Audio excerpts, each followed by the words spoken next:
Ayun, good morning guys. May papakita ko sa inyo ngayon na bagong technique or meron na nakakaalam nito pero sa ibang hindi nakakaalam, dapat nyong malaman to kasi malaga din to guys, lalo na sa pag-check ng ng wirings. So, eto kasing motor ko, kahapon pang di umaandar to. So, ngayon wala pa tayong budget. Tambay muna siya ngayon. So, ang nangyayari kasi, hirap ako mag-check kasi lalo na sa wirings kasi wala nang laman yung battery niya. Ayan, oh. Ayan. Ay, nakakonect yung wire sa natin sa tawag nito, light tester. So, DIY lang natin to para meron lang. So, ayan, ayan. Ayan, nakikita nyo, wala talagang supply. Ayan, nakakonect naman yung isang wire dyan sa kabila. Wala talaga, naubos na yung supply kasi nga itong battery natin sira na rin. So, ang motor pala natin XRM 125 yung carb.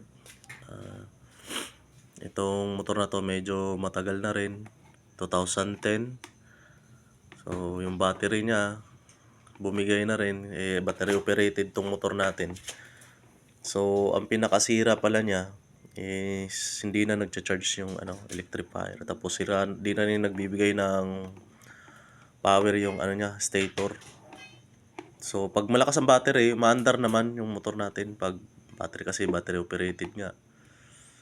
So, ayun, ang ginawa ko para na-check ko yung motor, gumamit ako ng ng battery na 18650. Ginagamit namin to sa flashlight kasi trabaho natin, nagda-dive, nangunguha ng isda paggabi. Ito yung battery ng flashlight ko. So, ayun. Ito, ginawa ko, tinap ko to. Ayan. Wag yung babe. Ayan, ginawa ko. Tinap ko siya dito. Ayan, ganyan. Bali, siya yung baga ginawa ko siyang battery ng Pwede naman siya kasi wala naman siyang capacity dito sa sa natin, sa body ng motor natin. Kaya ito. So, ginawa ko, ito, nagtitis ako. So, pwede naman, connect nyo lang yung connect nyo lang, idikit nyo lang dito yung positive. Ayan. Positive. Tapos ito yung sa ground. Yan, ito.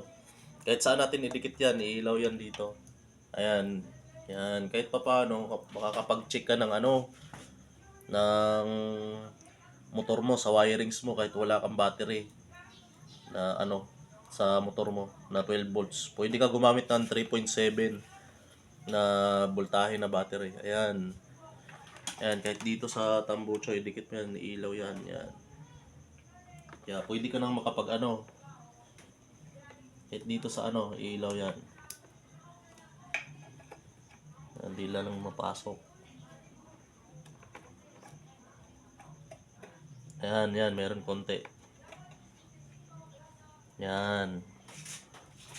So, ayun guys, konting kaalaman lang sa mag-check ng wirings. Yan, maraming salamat.